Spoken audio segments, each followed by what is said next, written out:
Hello, my name is Ebony McKenna and this is part one of the Working with Scene Cards webinar.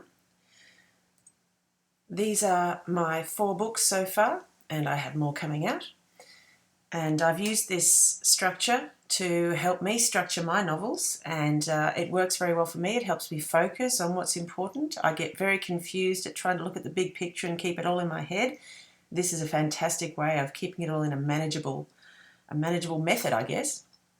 Now, this is what a lot of people's first drafts look like. I've taken this from Finding Wonderland, and I obviously did not make this, but it really speaks to me, and sometimes my first drafts are in even worse shape than this. So in this session, we're going to use a romance-friendly structure of 13 main scene cards to help you get your novel in order and to get a better feel for the bigger picture while also being able to look at your scenes in close-up. So it's a fantastic method for helping you focus. You'll start to see, when you look at the big picture, you'll see what's missing from your novel, and you'll also see where you've got some soggy bits that you can cut out to help maintain the pace. Now, this is purely a preference of mine, that I love it when a heroine is as active as possible, where she is the driving force of her story. Now, obviously, they need to be reactive and react to things when things go wrong, or react to something new coming in, and that's absolutely fine too. The reflective side, I try hard not to have too much reflection too early on, because if they reflect too much, to me, it feels like it slows the pace. Obviously, everything depends on how you do it. You can break every rule if you're really good.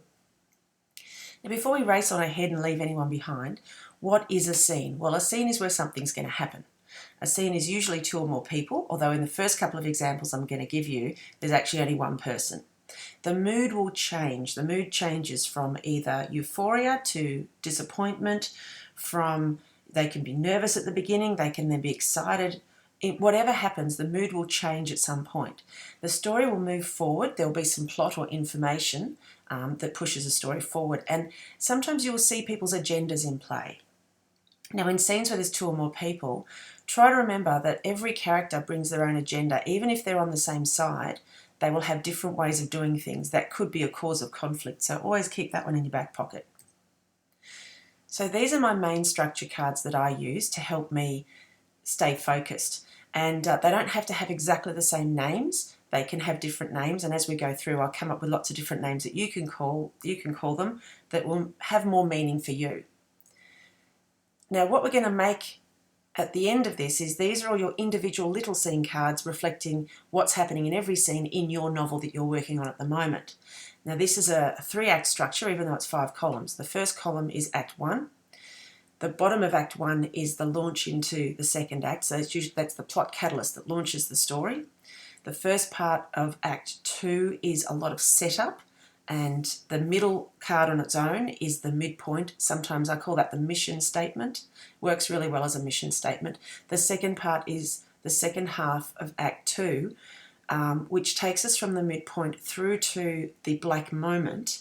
And a lot of people get stuck in that area and they don't know what to fill that with. So I'm going to help there too. And then the final part is Act 3. Now I love it when Act 3 can breathe a little bit. Sometimes Act 3 can be very short and you can sort of be thinking, oh, where's the rest of the book?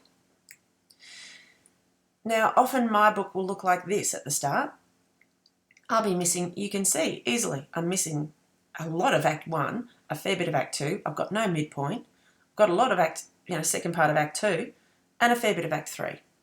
And that's okay. Don't just move the cards around. When you've done your 13 main cards, then you'll know exactly what's missing. So what you do is you grab a small card, whatever works for you. You do a summary of what happened on that scene. You can list the characters, because then that will help remind you who's in it.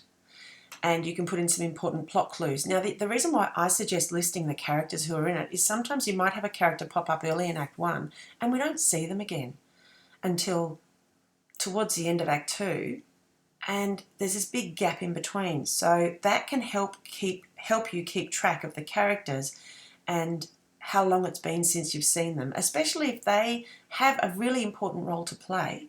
Then you can see that they need to come in earlier. That will help. The next card, you're going to do the same thing again. You're going to write a summary of the scene and what happens. Keep track of which characters are in it. Put in the important plot clues for yourself, just as long as you understand it. And then summarise every single scene. So you open your file, you open your document, you start reading until you get to the end of a scene, and then you summarise it. Now, if you're struggling to summarise what's happened in that scene, it may be that it's just a couple of people chatting, but their story's not moving forward, or it could be that way too much is happening in that scene.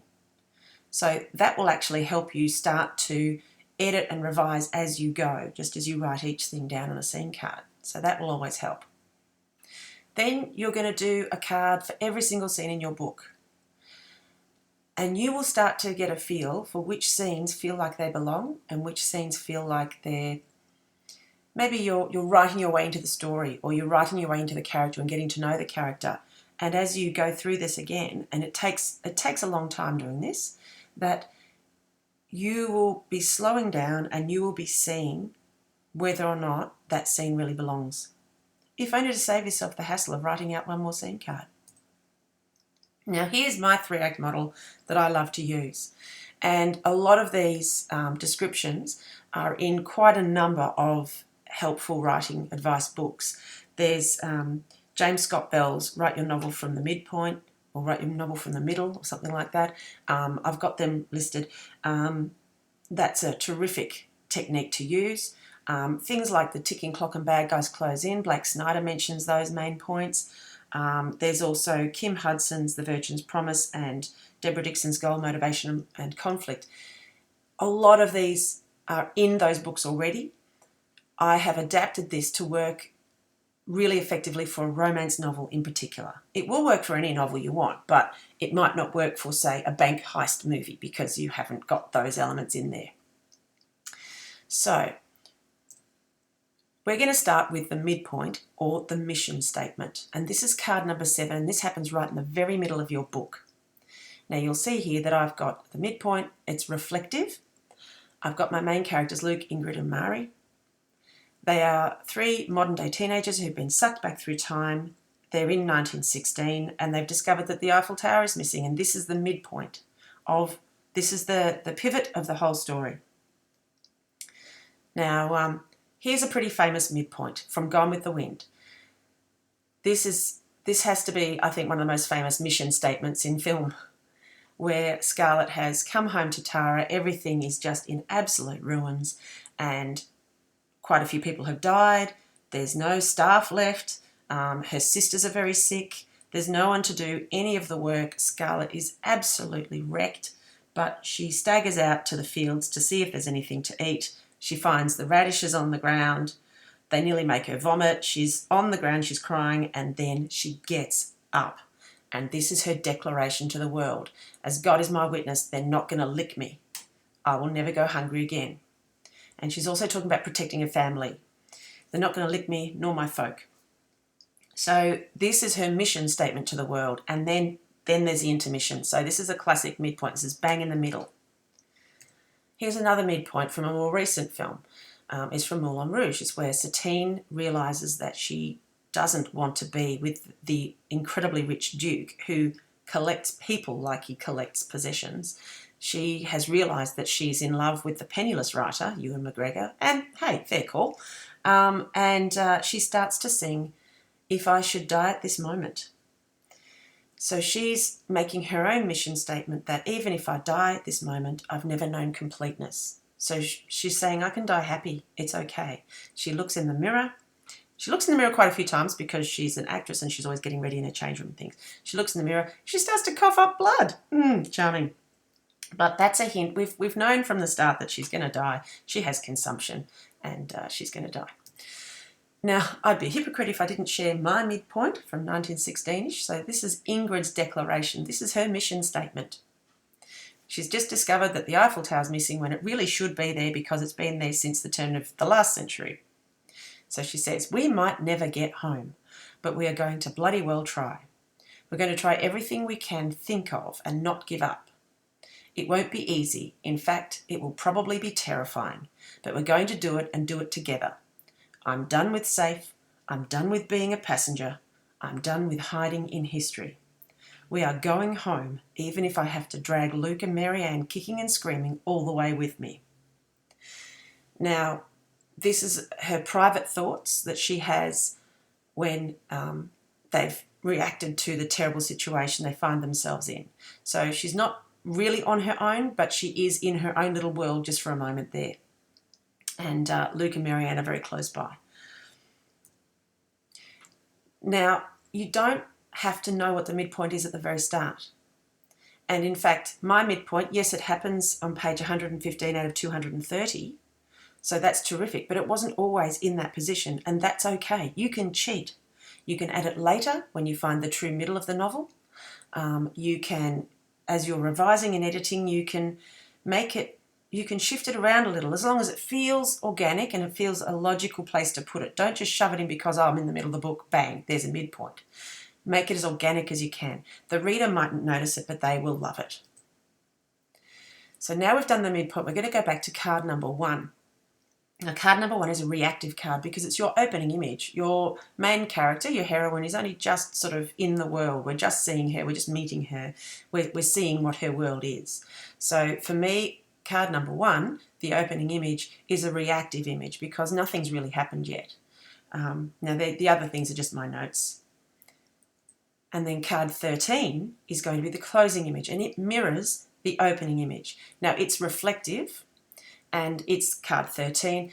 It will have the same characters in it as the opening image. So if your opening image, it'll have your main heroine in it. It probably won't be from a different person's point of view.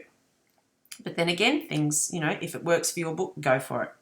So here's a classic opening image from Back to the Future. We've got a clock. The camera pans across and we have clocks and we have gadgets and we have photographs and we have newspaper cuttings and we have the invention with the dog food slopping down into a bowl, and that tells us straight away that there's no dog there to eat the dog food, and in fact there's slop everywhere, so maybe the dog hasn't been there for a few days. And then the closing image from Back to the Future, we're crowded in the car. We've got all the gadgets and gizmos. We're in an invention, but there's also a clock on the mantelpiece. Not mantelpiece, what's it called? The dashboard. There's a clock on the dashboard, and it's reflective of the opening image. And of course, that classic line, better back it up. We haven't got enough road to get to 88 miles per hour. And of course, the doc says, where we're going, Marty, we don't need roads. So let's just recap cards 1, 7, and 13.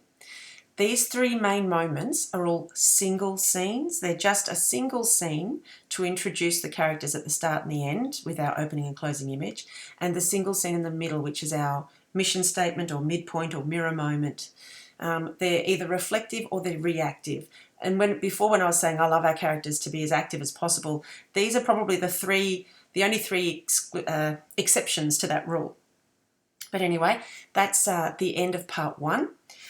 But if you want to do some further reading in the meantime, before I get part 2 up, I highly recommend these 4 books. GMC, which is Goal, Motivation and Conflict by Deborah Dixon, sensational. The Virgin's Promise by Kim Hudson is fantastic. It's a wonderful structure looking at the female story of self-discovery and awakening. Writing Your Novel from the Middle by James Scott Bell, that's terrific, especially for people who feel a bit more constrained by plotting and by structure. And Save the Cat by Blake Snyder for anyone who loves structure and anyone who's writing a screenplay. Thank you very much. I'll be back with part 2 soon.